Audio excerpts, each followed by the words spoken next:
What is going on, everyone? Welcome into Big Time Football Talk. So I wanted to take a look at next year's NFL draft class, starting with the quarterbacks. So I watched the top 15 guys, and there's a lot of guys to like in this upcoming class, especially with the guys at the top.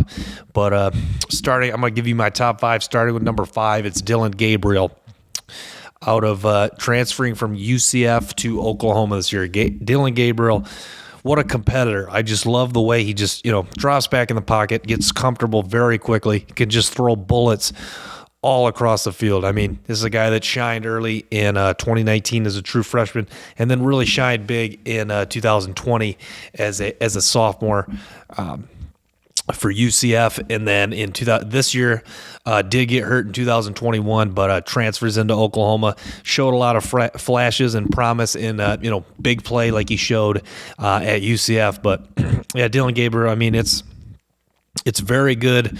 It's very good short area throws. It's very good medium range accuracy, short area accuracy, and the longer area accuracy is pretty good. He can hit the deep ball, not as good as the short to medium range throws, but Dillon Gabriel, just a tremendous football player, quarterback, and I think he's going to be, shooting up draft boards as this season goes along, and he's in a good position with a lot of tremendous receivers at the University of Oklahoma this year. So keep an eye out on Dillon Gabriel. Might be a sleeper Heisman candidate, and you'll watch him climb up the draft boards as this season goes on. So I'm going to get to my next guy. Next guy is Anthony Richardson from Florida.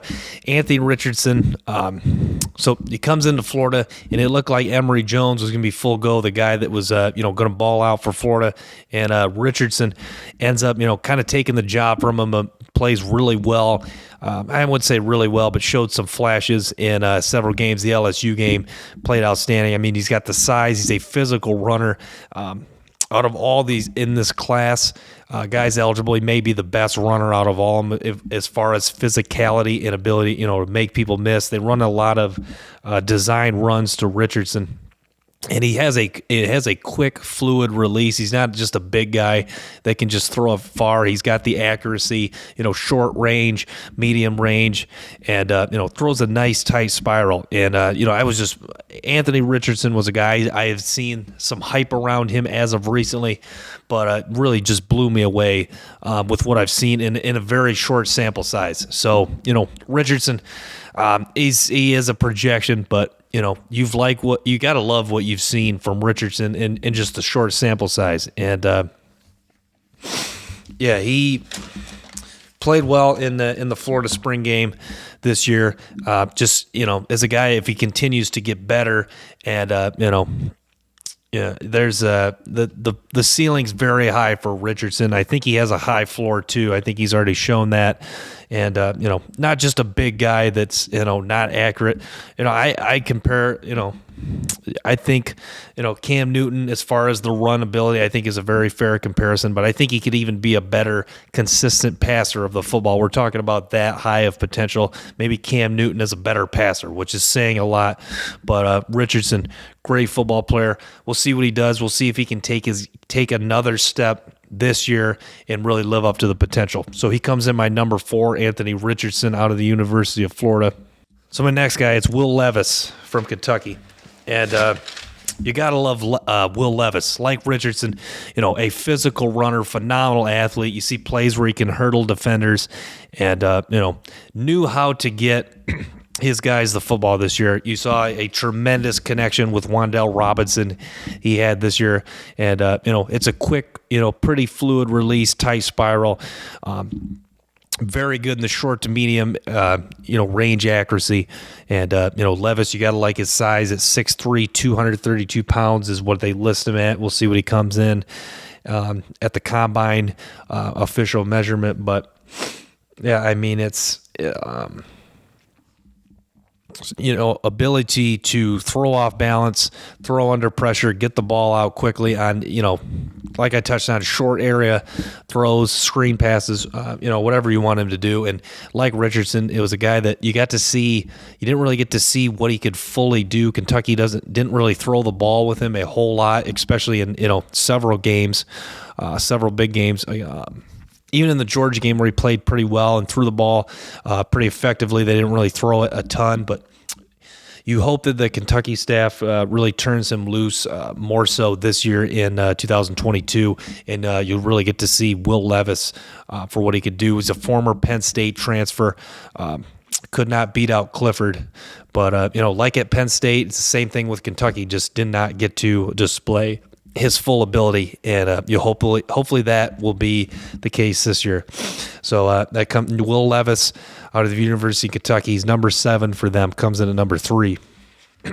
At number 2, it's C.J. Stroud, and C.J. Stroud, what an outstanding talent. You got to like the size too. 6'3", 218, pretty good body as far as solid muscle build. No excess fat. He's got really pretty good strong leg build. Good calf build.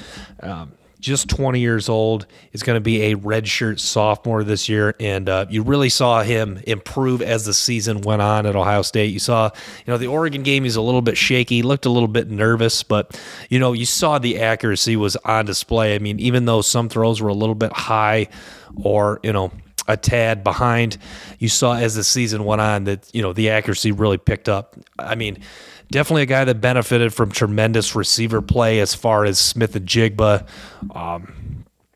Garrett Wilson, Olave, 2 guys that were drafted this year. But, C.J. Stroud, just the accuracy is so consistent. Short area, medium range, has a tendency to miss low sometimes, but it's not a big deal.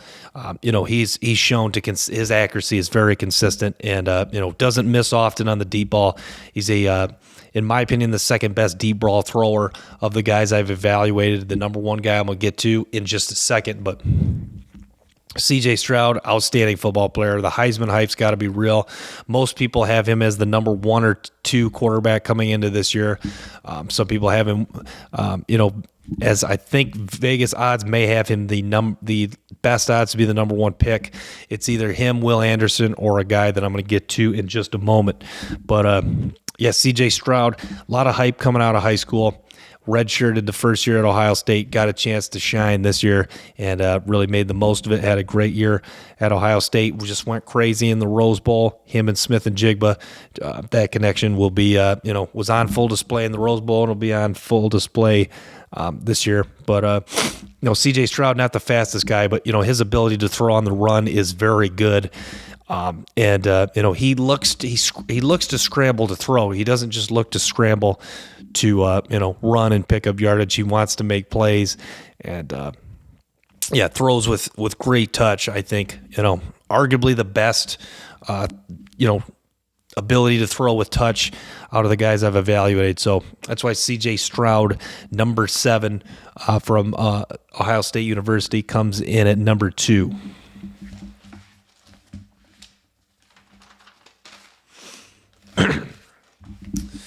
At number 1, it's Bryce Young from Alabama. And Bryce Young is so good in the pocket, feeling out the pressure. That's one thing that really stands out to me first about Bryce Young. Just 20 years old. Will turn 21 here in July in a couple months. Maybe a tad undersized as far as quarterback standards, about 6 foot 194 is what the Alabama roster lists him at. And he's a guy that he is just so good at throwing on the run, has the ability to throw from different arm angles, and he is so good at finding the open man. And he was the best deep ball thrower I evaluated out of all these guys. You saw this year, his connection with Mechie, Jamison Williams was phenomenal. Did he benefit from having a guy like Jamison Williams? Yes, he did. But in the national title game, I was actually impressed. Without Mechie, Williams gets hurt, the ACL, sadly, was it early in the second quarter, somewhere in the first half. He was making a lot of throws that, several receivers dropped, but he was putting him in a spot where, it was really going to be a tight window throw, or, it was a tough cat, because the receivers just weren't getting a lot of separation. So he had to just put it in a spot where it was likely going to get broken up. But that just shows that the accuracy from all levels, short, medium, and long range, outstanding. Super quick release. Bryce Young, 5-star coming out of high school, really has lived up to the billing. And when I watched 2020 tape, he showed this year he's really taken another step in his game, even though, didn't play a lot in 2020, but you see that, like I watched the Missouri game, you see him really taking a step forward, and he looked quicker this year. He looked a lot more sharp, and, he's a guy that, this year, coming off a Heisman campaign, gets some transfers. Jermaine Burton comes in, Harrell, the kid from Louisville, and then they do land a tight end transfer. I forget what his name is, but I saw he is a JUCO guy.